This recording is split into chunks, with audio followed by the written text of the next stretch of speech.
Assalamualaikum warahmatullahi wabarakatuh. Selamat pagi kepada Ibu dosen pengampu mata kuliah, yaitu Profesor Dr. Nurhiza Gistituati, MID, dan Ibu Lutfiani, SPD, MPD. Dan yang paling istimewa yaitu teman-teman yang berbahagia. Pertama-tama, marilah kita mengucapkan puji dan syukur atas kehadiran Allah Subhanahu wa Ta'ala, karena telah memberi kita rahmat, nikmat, sehingga kita dapat melangsungkan perkuliahan buat hari ini. Baik, perkenalkan, nama saya Cindy Dwi Safitri dengan NIM 22002234.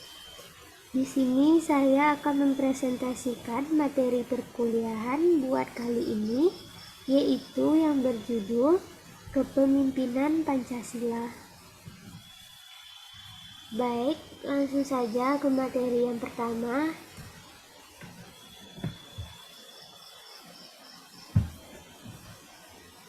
Konsep kepemimpinan Pancasila.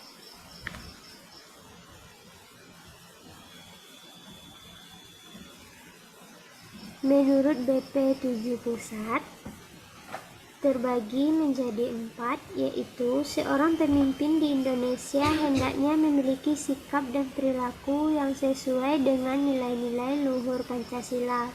Yang kedua, seorang pemimpin di Indonesia adalah seorang yang mampu menanggapi kemajuan iptek dan kemajuan zaman. Kemudian yang ketiga, seorang pemimpin hendaknya berwibawa, yakni timbulnya kepatuhan yang dipimpinnya, bukan karena ketakutan tetapi karena kesadaran dan kerelaan. Kemudian yang keempat, seorang pemimpin bertanggung jawab atas segala tindakan dan perbuatan yang dipimpinnya. Kemudian yang kedua, menurut Kartini Kartono, terbagi menjadi 3, yaitu kepemimpinan di era pembangunan nasional harus bersumber pada falsafah negara, yakni Pancasila. Kemudian yang kedua, memahami benar makna dari perencanaan, pelaksanaan, dan tujuan pembangunan yang ingin dicapai. Yang ketiga, diharapkan agar kepemimpinan Pancasila mampu menggali intisari dari nilai-nilai tradisional yang luhur untuk kemudian dipadukan dengan nilai-nilai positif dari modernisasi.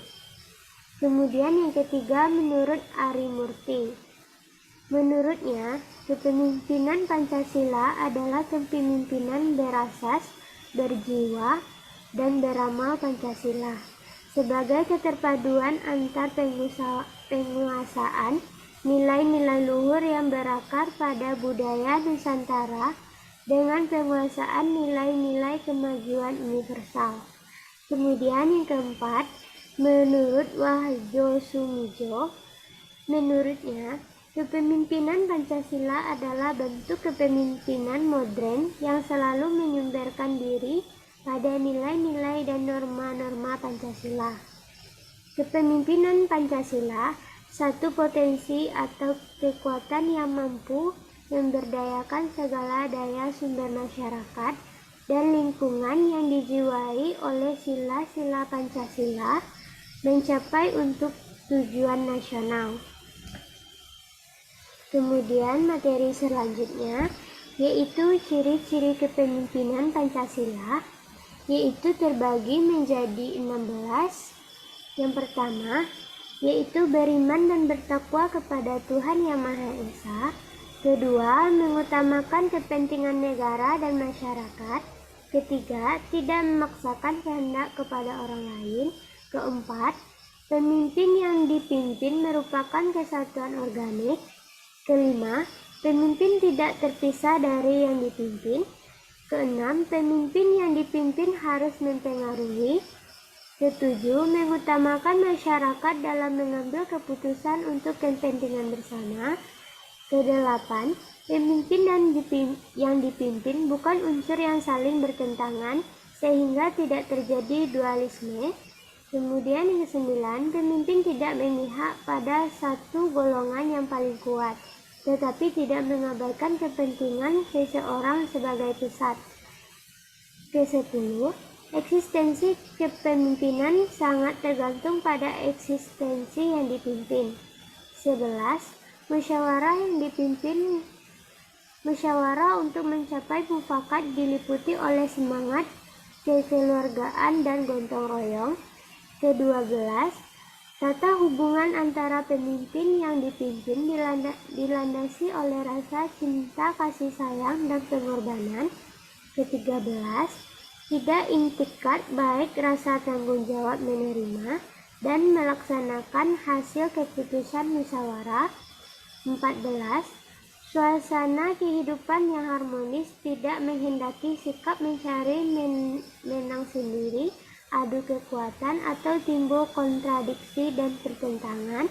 Ke-15, musyawarah dilakukan dengan akal sehat, sesuai nurani yang luhur.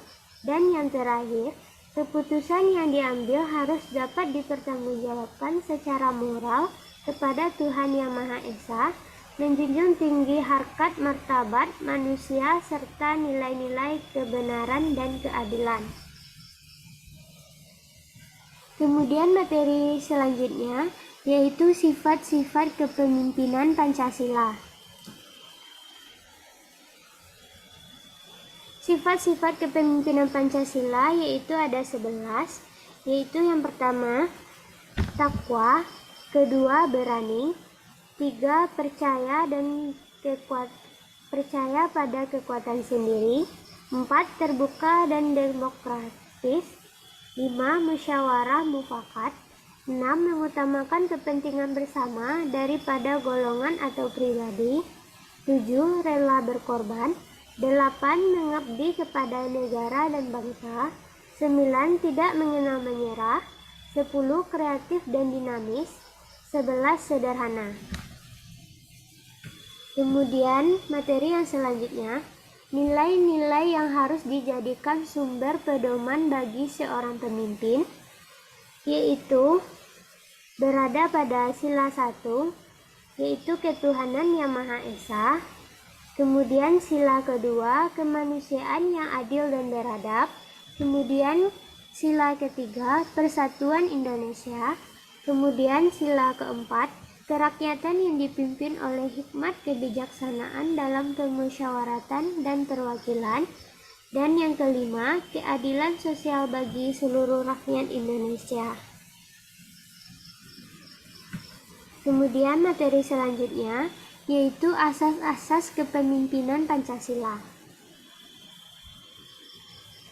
Dalam kepemimpinan Pancasila, keterpaduan pola pikir modern dengan pola pikir Pancasila bertumpu pada asas-asas, yaitu yang pertama, asas kebersamaan, kedua, asas kekeluargaan dan gotong royong, 3 asas persatuan dan kesatuan dalam kebinekaan, keempat, asas selaras, serasi, dan seimbang. Kemudian materi selanjutnya yaitu sumber kepemimpinan Pancasila.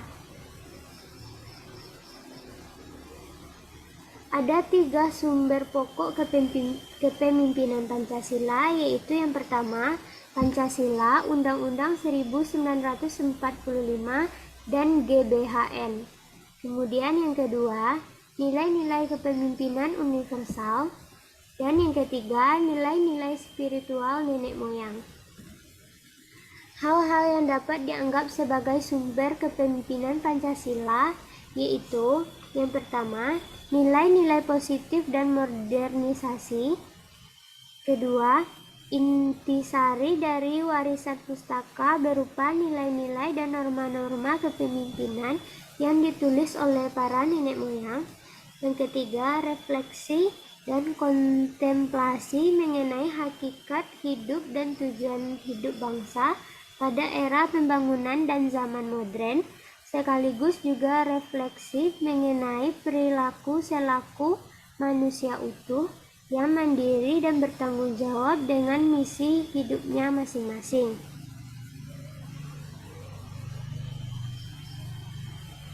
Kemudian, materi selanjutnya yaitu landasan kepemimpinan Pancasila. Pada tingkat jenjang serta di bidang apapun, pemimpin harus mempunyai landasan pokok berupa nilai-nilai moral kepemimpinan seperti yang telah diwariskan oleh nenek moyang bangsa Indonesia, yaitu ada 3. Yang pertama, landasan diplomasi, bersumber pada ajaran almarhum Dr. R. Soekarno. Kedua, landasan kepemimpinan. Ketiga, landasan pengabdian Sri Mangkunegara I.